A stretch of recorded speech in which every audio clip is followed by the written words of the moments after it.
पौराणिक कथाओं और जनश्रुतियों में ब्रह्म पिशाच का जिक्र अक्सर डरावनी और भयानक कहानियों के साथ आता है।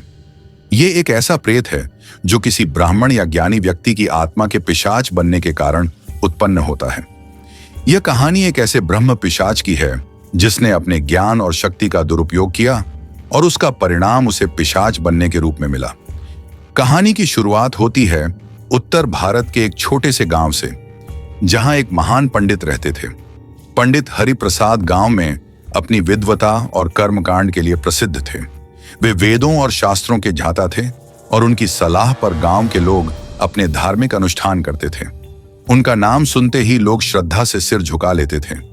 पंडित हरिप्रसाद को शिक्षा के साथ ही ज्योतिष और तंत्र विद्या का भी गहन ज्ञान था, परंतु धीरे धीरे उनकी लालच बढ़ने लगी।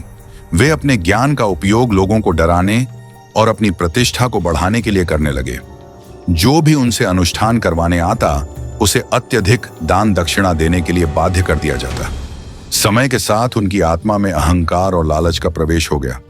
पंडित हरिप्रसाद के गुरु स्वामी अमरानंद एक बहुत ही संत प्रकृति के थे। उन्होंने हरिप्रसाद को हमेशा सच्चाई और धर्म के मार्ग पर चलने की शिक्षा दी थी। लेकिन जब उन्हें अपने शिष्य के अहंकार और पथभ्रष्टता का पता चला तो उन्होंने उसे चेतावनी दी। उन्होंने कहा, हरिप्रसाद, तुमने जिस राह को चुना है वह तुम्हें विनाश की ओर ले जाएगी। अगर तुमने खुद को नहीं सुधारा तो तुम्हारी आत्मा को कभी शांति नहीं मिलेगी। लेकिन हरिप्रसाद ने गुरु की चेतावनी को नजरअंदाज कर दिया। उन्होंने अपनी शक्ति और ज्ञान का दुरुपयोग करना जारी रखा। उनके अहंकार और लालच ने उन्हें अपने ही गुरु से विमुख कर दिया। कुछ दिनों बाद स्वामी अमरानंद ने उन्हें श्राप दिया, तुम्हारी आत्मा कभी मुक्त नहीं हो पाएगी। तुम्हारी मृत्यु के बाद तुम ब्रह्म पिशाच बनोगे और अनंत काल तक इस धरती पर भटकते रहोगे। कुछ समय बाद पंडित हरिप्रसाद की अचानक मृत्यु हो गई। उनकी मृत्यु के बाद गांव में अजीबोगरीब घटनाएं होने लगी। रात के अंधेरे में गांव के लोग किसी अज्ञात शक्ति के होने का अनुभव करने लगे। कुछ ने देखा कि रात के समय किसी अजीब आकृति ने उन्हें परेशान किया।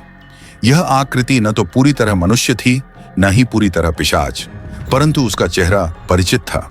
वह कोई और नहीं बल्कि पंडित हरिप्रसाद की आत्मा थी, जो ब्रह्म पिशाच के रूप में गांव में भटक रही थी।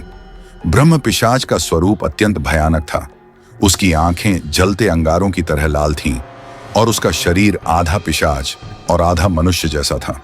उसकी आवाज इतनी डरावनी थी कि उसे सुनते ही लोग भय से कांपने लगते। वह रात के समय गांव के आसपास मंडराता और जो भी उसके रास्ते में आता उसे गंभीर रूप से घायल कर देता।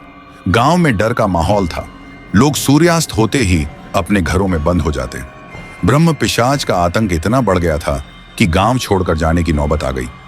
जिसने भी उसे देखने की कोशिश की वह या तो मानसिक रूप से बीमार हो गया या फिर उसकी मौत हो गई। पंडित हरिप्रसाद की आत्मा अब उस श्राप का शिकार थी जिसके तहत वह अनंत काल तक भटकने के लिए मजबूर थी। एक दिन गांव के मुखिया ने गांव के प्रमुख विद्वानों और तांत्रिकों को बुलाया ताकि इस समस्या का कोई समाधान निकाला जा सके। विद्वानों ने बताया कि ब्रह्म पिशाच की मुक्ति केवल तभी संभव है जब उसे उसके पापों का प्रायश्चित कराया जाए और उसकी आत्मा को शांति मिले।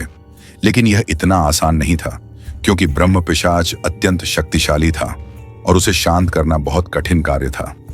गांव में एक तांत्रिक का आगमन हुआ जिसका नाम बाबा जगन्नाथ था। बाबा जगन्नाथ एक अनुभवी तांत्रिक थे जो प्रेत आत्माओं को नियंत्रित करने की विद्या में निपुण थे। जब गांव वालों ने उनकी मदद मांगी तो उन्होंने सहमति दी और ब्रह्म पिशाच को वश में करने का प्रण लिया। बाबा जगन्नाथ ने गांव के बीचों बीच एक बड़ा यज्ञ करवाने का निर्णय लिया। यज्ञ की अग्नि से ही ब्रह्म पिशाच की शक्ति को कमजोर किया जा सकता था, लेकिन यह कार्य अत्यंत जोखिमपूर्ण था। ब्रह्म पिशाच ने बाबा जगन्नाथ को कई बार मारने की कोशिश की, परंतु बाबा ने अपने तंत्र मंत्र और यज्ञ की शक्ति से खुद को सुरक्षित रखा। यज्ञ की रात आई और पूरे गांव में सन्नाटा पसरा हुआ था। ब्रह्म पिशाच को जैसे ही यज्ञ की भनक लगी वह अत्यंत क्रोधित हो गया। उसने यज्ञ को रोकने के लिए हर संभव प्रयास किया, लेकिन बाबा जगन्नाथ के मंत्रों की शक्ति के आगे वह हारता चला गया। अंततः यज्ञ की अग्नि और तांत्रिक मंत्रों की शक्ति ने ब्रह्म पिशाच को नियंत्रित कर लिया। बाबा जगन्नाथ ने ब्रह्म पिशाच से बात की और उसे उसकी मुक्ति का मार्ग दिखाया।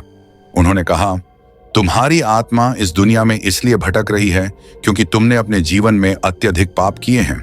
अगर तुम अपने पापों का प्रायश्चित करते हो तो तुम्हारी आत्मा को शांति मिल सकती है। ब्रह्म पिशाच ने बाबा की बात मानी और अपने के पापों के लिए पश्चाताप किया। बाबा ने उसे गंगा के पवित्र जल से स्नान कराया और यज्ञ की अग्नि में उसकी आत्मा को मुक्त कर दिया। ब्रह्म पिशाच की आत्मा अब शांत हो चुकी थी और उसे मोक्ष की प्राप्ति हो गई थी। ब्रह्म पिशाच की मुक्ति के बाद गांव में शांति लौट आई। गांव वाले अब बिना किसी डर के अपने जीवन को सामान्य रूप से जीने लगे। पंडित हरिप्रसाद की कहानी गांव वालों के लिए एक सीख बन गई कि ज्ञान का गलत उपयोग और अहंकार किसी को भी विनाश की ओर ले जा सकता है। बाबा जगन्नाथ ने गांव छोड़ने से पहले सबको यह संदेश दिया, ज्ञान का उपयोग सदा अच्छे कर्मों के लिए करें। यदि आप अपने ज्ञान का दुरुपयोग करेंगे तो उसकी सजा अत्यंत भयंकर हो सकती है।